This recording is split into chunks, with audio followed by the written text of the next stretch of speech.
Vous l'avez vu dans le sommaire également tout à l'heure, on va à quelques encablures d'ici, il y a Valoris. Et forcément, mon historien, Madame Attardard, notre spécialiste du tourisme, s'y est intéressé.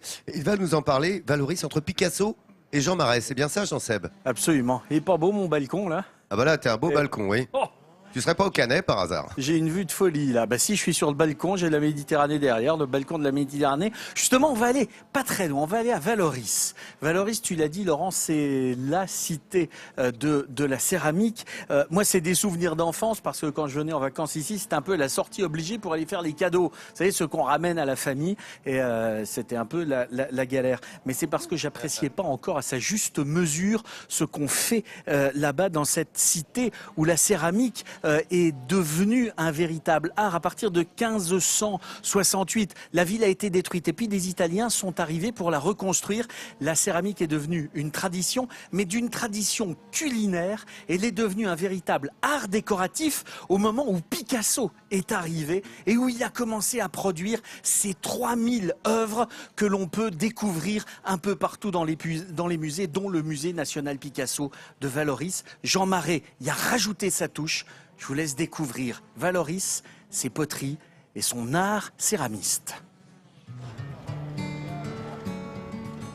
Les ruelles paisibles de la petite ville de Valoris s'offrent aux généreux rayons du soleil. Avec ses escaliers rectilignes taillés dans la pierre et ses balcons en fleuris, Valoris dégage un charme assez intemporel.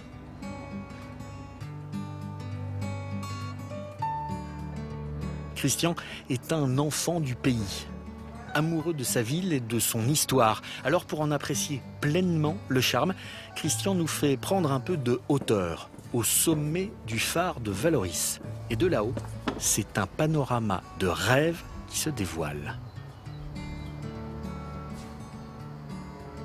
Vous avez les Préalpes, derrière le Mercantour, ici Nice, le Cap d'Antibes et évidemment Antibes, Juan-les-Pins et Golfe-Juan ici.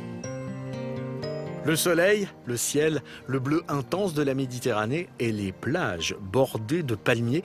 On comprend pourquoi Christian ne quitterait sa région pour rien. C'est reposant, c'est magnifique, je ne sais pas quoi vous dire. Les mots me manquent, mais c'est vraiment très très beau.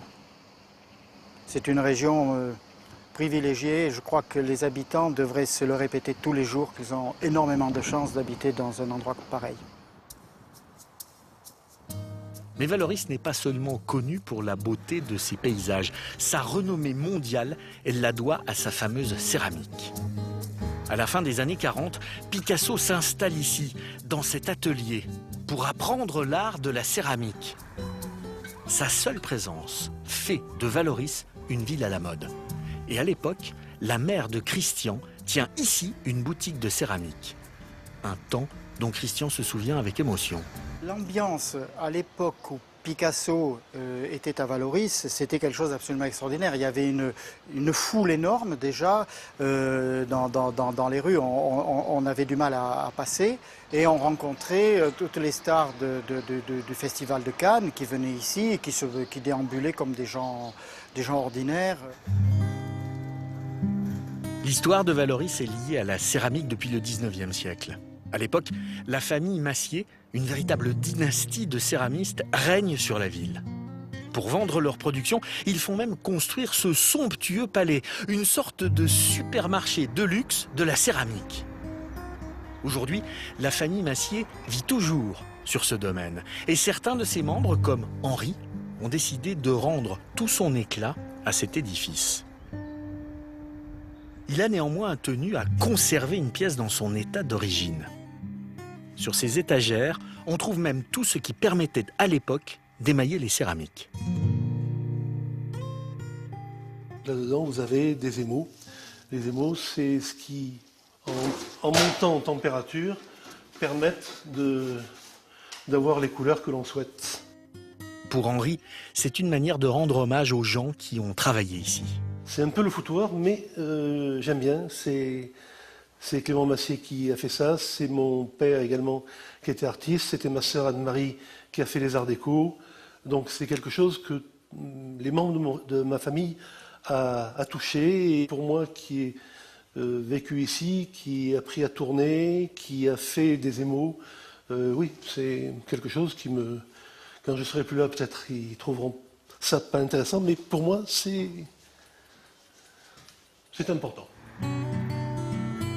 À quelques mètres du palais, une maison entièrement décorée de céramique est aujourd'hui habitée par Pierre, un autre descendant de la famille Massier. Et il ne se lasse jamais d'admirer ce décor extrêmement original. C'est unique au monde, quoi. Ne serait-ce que ces balustres ici, en reflets métalliques qui ont été moulés et que, avec ces reflets métalliques moirés qui prennent des couleurs rouges, vertes, bleues, c'est assez incroyable, quoi. C'est unique au monde. Ces décors irisés aux reflets métalliques, c'est ce qui a fait tout le succès de la famille Massier. Et aujourd'hui encore, cette passion pour la céramique coule dans les veines de ses descendants. C'est le cas de Cédric, qui a choisi de s'installer comme artisan céramiste à Vallauris. Sa spécialité, la céramique émaillée dans la tradition familiale. Et pour cela, il fabrique lui-même son émail en mélangeant ses poudres, des oxydes de fer, au gramme près. J'essaye de préparer moi-même une majorité des couleurs que j'emploie après sur les pièces pour avoir une certaine aussi originalité dans les pièces. Changer aussi l'aspect de matière de la céramique traditionnelle un peu clinquante en un aspect métallique ou rocheux. Si les œuvres de Cédric sont très contemporaines, il puise résolument une part de son inspiration dans l'atmosphère créatrice de Vallauris. Et au bord de cette Méditerranée si bleue, les couleurs des céramiques de Vallauris restent toujours une référence. Alors pour découvrir tout cela, il y a évidemment un musée national, Picasso, il y a le musée de la céramique, il y a l'espace Jean Marais, il y a tous les ateliers, et puis il y a la biennale de la céramique contemporaine. Alors les cruches, les assiettes, c'est bien, mais là on parle de merveilles de l'art contemporain. Une manifestation qui a lieu jusqu'au 17 novembre, qui s'attache à valoriser la céramique et la création contemporaine. 32 artistes, 23 pays. Le grand vainqueur, c'est Franck Louis, c'est un Allemand, et à travers ses créations, il nous interroge sur le rapport entre le corps en céramique et le corps humain. Il y a tout un parcours dans la ville à découvrir également, avec par exemple le russe Sergueï Zoupov au musée Manieli.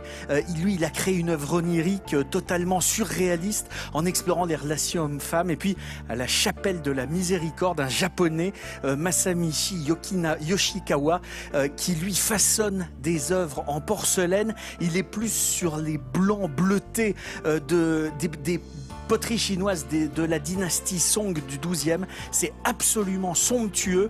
Et je voudrais remercier Dorian Gnat qui a fait des images absolument sublimes de cette biennale de la céramique. Bravo. Dis donc. Oui. Tu es jolie sur le balcon parce que tu sais que d'ici, je te vois. Mais moi aussi. Voilà, regardez. Voyez où est installé Jean-Sébastien Petit-Demange. Là, le clocher. Et regardez.